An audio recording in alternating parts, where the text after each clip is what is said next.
त्यानंतर एक मोठी बातमी आहे। लोकसभेचा स्ट्राईक रेट पाहता राष्ट्रवादी काँग्रेस शरदचंद्र पवार पक्ष विधानसभेत जागा वाढवून मागण्याची शक्यता आहे। राष्ट्रवादी काँग्रेस शरदचंद्र पवार पक्ष महाविकास आघाडीकडे 100 जागांचा प्रस्ताव ठेवणार आहे। या आठवड्यात जयंत पाटील राज्यातल्या विधानसभा निहाय मतदारसंघांची माहिती घेणार आहेत आणि त्यानंतरच्या आठवड्यात महाविकास आघाडीची एकत्रित बैठक पार पडेल अशी माहिती सूत्रांनी दिली आहे।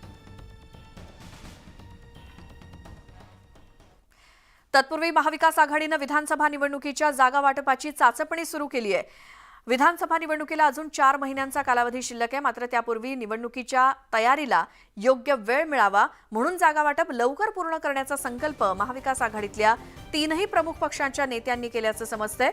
नुकतेच महाविकास आघाडीतील काँग्रेस, शरद पवार गट आणि शिवसेना उद्धव बाळासाहेब ठाकरे गट या 3 प्रमुख पक्षांमध्ये जागा वाटपाची प्राथमिक बैठक झाली आणि सर्व पक्षांच्या विद्यमान आमदारांच्या जागांव्यतिरिक्त कोणत्या जागांवरती कोणत्या पक्षाची ताकद आहे याची चाचपणी प्रत्येक पक्ष आपल्या पातळीवर करणार आहे। त्या दृष्टीनं शरद पवारांनी राज्यातील पक्षाची ताकद असलेल्या विधानसभा मतदारसंघाची माहिती जमा करण्याच्या सूचना पक्षातल्या नेत्यांना दिल्याचं समजतंय।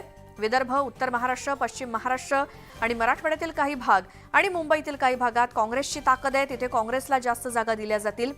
तर कोकणासोबतच मुंबई, मराठवाडा, उत्तर महाराष्ट्र आणि विदर्भातल्या काही भागात ठाकरे सेनेची ताकद आहे। तर शरद पवार गटाची पश्चिम महाराष्ट्र, उत्तर महाराष्ट्र आणि मराठवाड्यातल्या काही भागात ताकद असल्यानं त्यांना तिथल्या जागा दिल्या जाण्याची शक्यता आहे। तर लोकसभा निवडणुकीच्या जागा वाटपात सांगलीत झालेल्या चुका यावेळी टाळण्याचा आघाडीचा प्रयत्न आहे। निवडून येण्याचा निकष ठेवून जागा वाटप करण्याचा आघाडीचा प्रयत्न असेल असं नेत्यांनी याबाबत सांगितलं।